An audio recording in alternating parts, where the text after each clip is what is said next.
All right, howdy everyone. The finale to this little marathon that I've been on, this balisong marathon. Got a lot of cool stuff to check out and make a week videos about, but this is the main one that I wanted to spend a week with. This is the EPS knives.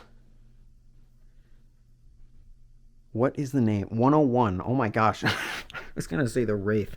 The EPS 101 V2. And I'm not touching it yet because I touched it in the unboxing video that we did for all of this and it didn't feel very great. So I want to get my first reaction of actually like fully feeling this thing. We got a little Ted Flips thing on the blade here. Thank you to Ted for sending all this out.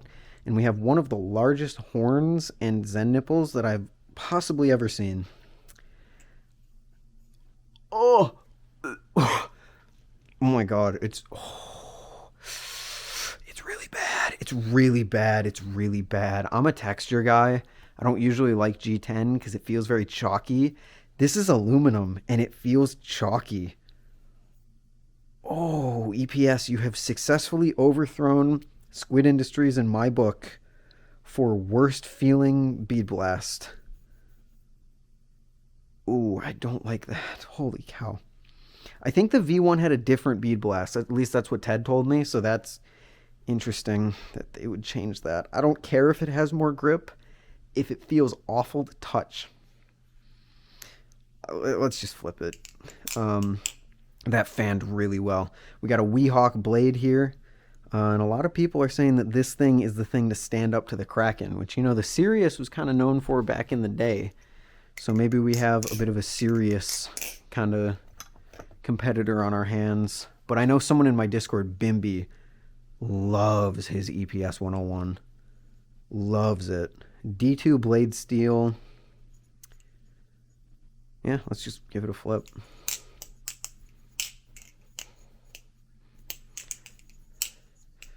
Okay, so immediate thoughts. The Zen Cup strikes again. It's not uncomfortable. In fact, this is, it's a little uncomfortable. It's not like my finger is resting on a point. It's just that the point is dragging along my finger. Not like the Superfly where like my finger was being dragged along the point, just more like the point is interacting with my finger as I chaplain. So it's not the worst, but it's also not the best. Also, this has a very unstable chaplain to my hand right now.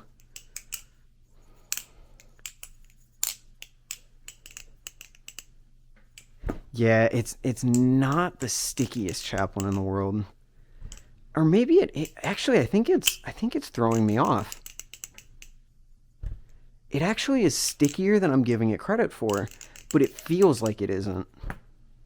Because I think it's going to spin out right now. My brain thinks it's going to spin out, but then it goes for a couple more rotations. That's really interesting. I wonder could it be this bite handle indicator? I've had some weird experiences with bite handle indicators in the past. No, that made it more weird. Holy cow. The chaplain is... It's like, you know how I talk about when fans like shake back and forth because the momentum is changing between the handles and the tip of the blade?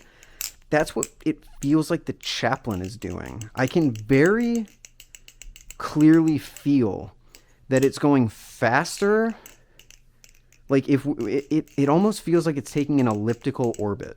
It's going faster when it gets closer to my finger, and then it's like kind of slowing down as it goes around to the other side of the orbit.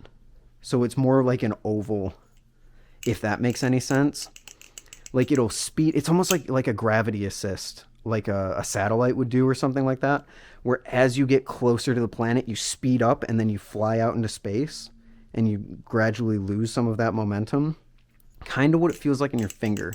Did I just compare a balisong to a satellite doing a gravity assist? Yes, I did. Oh boy. It fans very well. The jimping feels okay. I'm not going to do too many because I have not tried infinity ladders on a live blade and I don't want to fuck around and find out. It flips very well. I will give them that. I just don't think it's perfect. Like fans feel okay. No, Fans feel good. They're just a little weird sometimes to get into, but that's not like a huge deal. Mostly when I'm swinging it around to get into the fan, like when I'm going right like here and then swinging into the fan, it feels like it's hesitating a little bit on certain fans, but that's not too big of a deal. Rollovers feel pretty good. It carries a lot of momentum. I do like it. I'm not going to lie. I'm just feeling a little bit off. Let's try the zero. Maybe the 0G Chaplin will shed some light on the situation. No, 0G Chaplins feel fine. Or maybe I'm just not experienced enough with 0Gs, like extended 0Gs, to know that it feels a little off. Yeah, Chaplins just feel... I constantly feel like it's going to spin out on me. And then when it finally does spin out, I give up because you're like, okay, you have to give up if the Chaplin's going to spin out. But it keeps wanting to go around my finger. It's the strangest thing. Wow. That's really weird. But this finish is actually, it's terrible. I can't even lie to you guys. I'm wondering if there's maybe like a defect with this specific product, but it's really bad. If you're someone who's like a texture freak, which I know there's a lot of people out there in the balisong hobby which care a lot about texture, this is not going to be it for you. Holy cow. It's chalky. Like I feel like there's dust on my hands now, which is why I keep trying to like rub it off.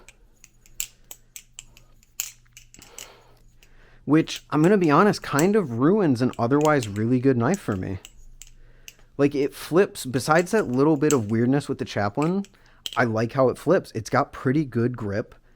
The balance is sick. I think it looks amazing with this like Weehawk blade. Choker fan's good. Rollovers are good. I do find my fingers rubbing up against these horns on the side a little bit more, but that's like a really, really minor nitpick. Fans are good. It's light, fast, agile, carries enough momentum. It's a really solid flipper.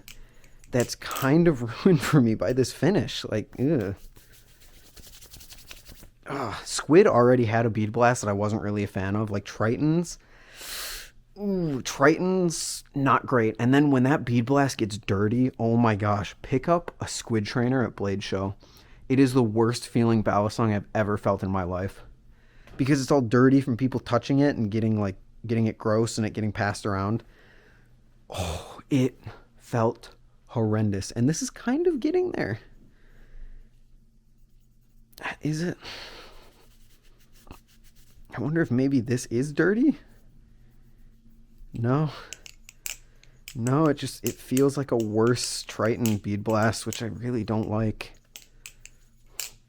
But subjective feeling of the knife itself aside, I think it flips pretty well. I think the hype behind this thing is definitely warranted. I like how it flips. I like how it fans. I like the weight of it. I like the design of it. Really solid overall. But I just... a little pinchy. I did just get pinched by this, which, you know, makes sense considering how big... It's gradual enough that you probably shouldn't experience pinching too much, but it'll get you for a quick second, I think, sometimes. Especially if you got small fingers. Ooh, like right there. I was going to say, especially if you have small fingers like I do, but when you do this and then you go back around, my finger got didn't feel great. Okay, I'm going to say there's a lot of good and there's a lot of bad for me on this. So I'm going to say I'm modestly lukewarm on the EPS Knives 101 right now. Which is a little disappointing considering how much hype was put into this thing. But at the end of the day, it's not that it's a bad flipper. It's just that my fragile little hands can't handle this bead blast. And I would much rather pick up a more slippery but glossy aluminum trainer. Wow, this thing flips incredibly. Holy cow. I think this might be the most interesting thing in the package for me, I'm not going to lie. But yeah. I get the hype. I get why people like it, but I can't really say I'm on board right now. We'll see how it changes up over the course of the week that I spend with it. Still going to spend a week with it. Still going to flip it as much as I can to get my thoughts really formed on it. But that was the EPS Knives 101. Thank you for watching. And I'll see you all in the next one. I'm finally at the end of this little marathon. I'm going to go take a break because I'm really tired. Later.